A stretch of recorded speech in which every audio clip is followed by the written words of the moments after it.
I would like you to consider the following statement. I is the center of the universe. I as in the individual, the internet, information, iPod, iPad, iPhone, iBook, iHeart, I insert inanimate object.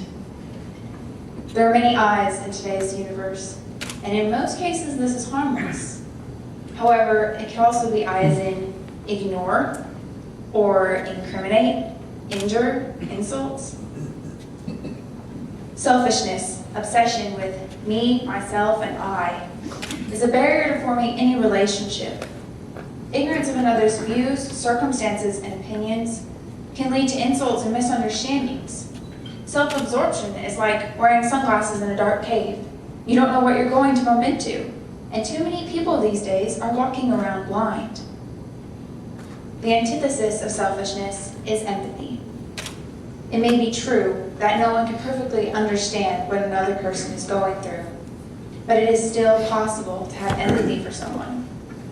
I can still place myself in another person's shoes and ask questions like, how would I feel if that happened to me? To be clear, I don't mean sympathy. Anyone can have sympathy for someone, but empathy is something deeper.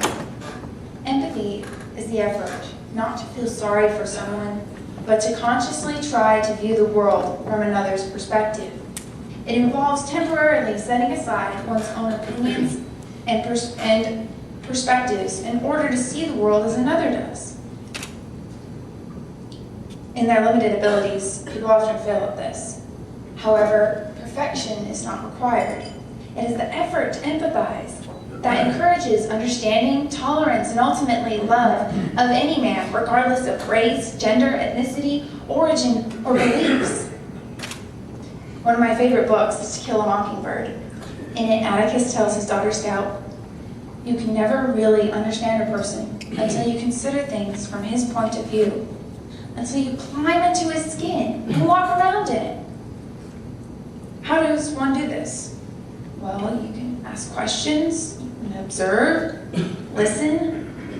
You close your own mouth and put aside your own opinions.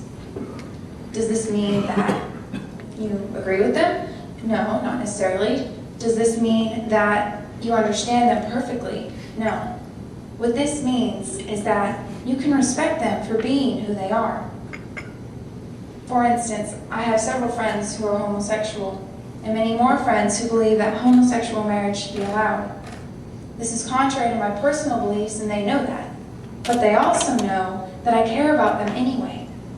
In communicating with them, I ask questions instead of putting them down. When I tell them I disagree, I'm not critical or degrading. My only goal in sharing my opinion is to improve communication and promote a mutual understanding.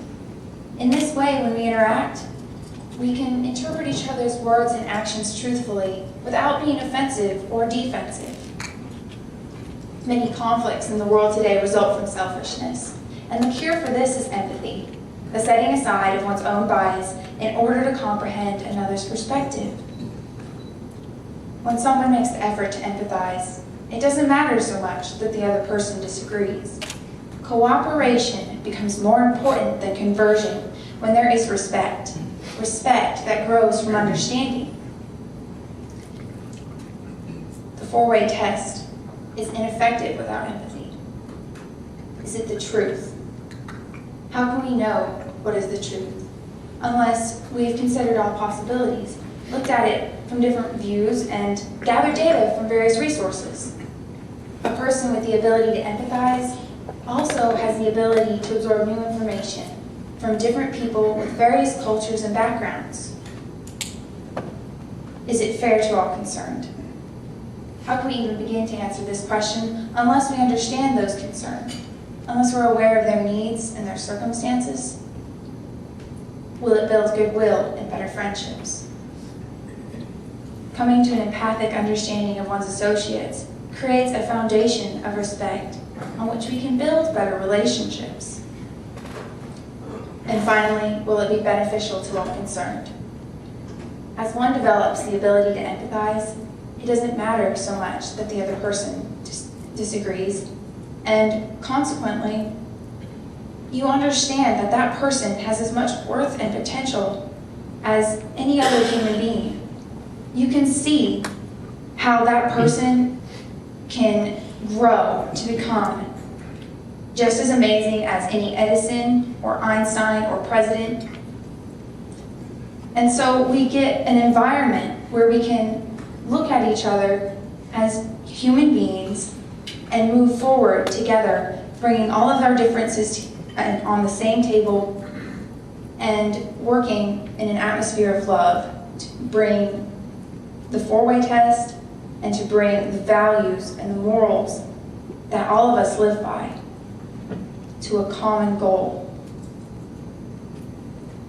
In order for the four-way test to be active and applied in people's lives today, people must understand the importance of empathy. Thank you.